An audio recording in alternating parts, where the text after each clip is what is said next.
ଆମର ଏଖା ରାକ୍ଷୀ ପୂର୍ଣ୍ଣିମାର ଯେତିକି ସବୁ ରାକ୍ଷୀ ବାନ୍ଧୁଛନ୍ତି ସମସ୍ତେ ବସିଛନ୍ତି। ତାଙ୍କ ସହିତ ଆମେ ଦି ପଦ କଥା ହେବା। ତାପରେ କଥା ହେଇକି ମୁଁ ଆପଣମାନଙ୍କୁ ଜଣଉଛି ତାଙ୍କ ମନ ଭିତରେ ସବୁ କଣ ଅଛି। ବର୍ଷର ଥରେ ଦେଖା ହେଇଛି ସବୁ କହିବେ ହେଲା। ଟିକେ ଟିକେ ଦି ପଦ କହିବେ ଆଉ। ବସିଥାଉ ହଁ। କୋଉଦିନ ଏଇ ପର୍ବଟି ଆସିବ ହୁଁ। ଆସିଲା ମାନେ ଆମେ ଆସିକି ହାଜର ହେଇଯାଇଛୁ।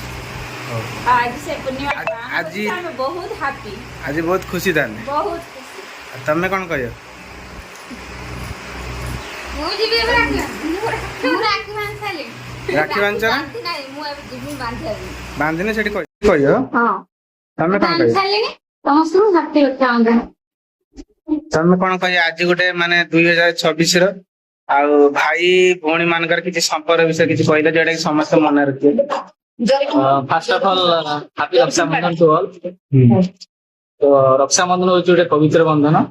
ଏଥିରେ ଖାଲି ଯେ ଭାଇ ଭଉଣୀ ମାନେ ସଂଶ୍ଳିଷ୍ଟ ସେଇଆ ନୁହଁ। ତ ରକ୍ଷାବନ୍ଧନ ମାନେ ରକ୍ଷାର ବନ୍ଧନ, ଏଥିରେ ପ୍ରୋଟେକ୍ସନ ବହୁତ ମହତ୍ଵ ରଖେ। ତ ଆମେ ରାକ୍ଷୀ ବାନ୍ଧିବା ଦ୍ଵାରା ଆମେ ଏଇଆ ସିକ୍ୟୁର କରୁଛୁ ଆମେ ଯାହା ହାତ ରାକ୍ଷୀ ବାନ୍ଧୁଛୁ ସେ ମୋର ବିପଦରେ ମତେ ସାହାଯ୍ୟ କରିବ, ସପୋର୍ଟ ଦବ। ତେଣୁ ଏଇ ଦିବସଟାକୁ ବହୁତ ହୃଦୟପୂର୍ଣ୍ଣ ଭାବେ ପାଳନ କରନ୍ତୁ।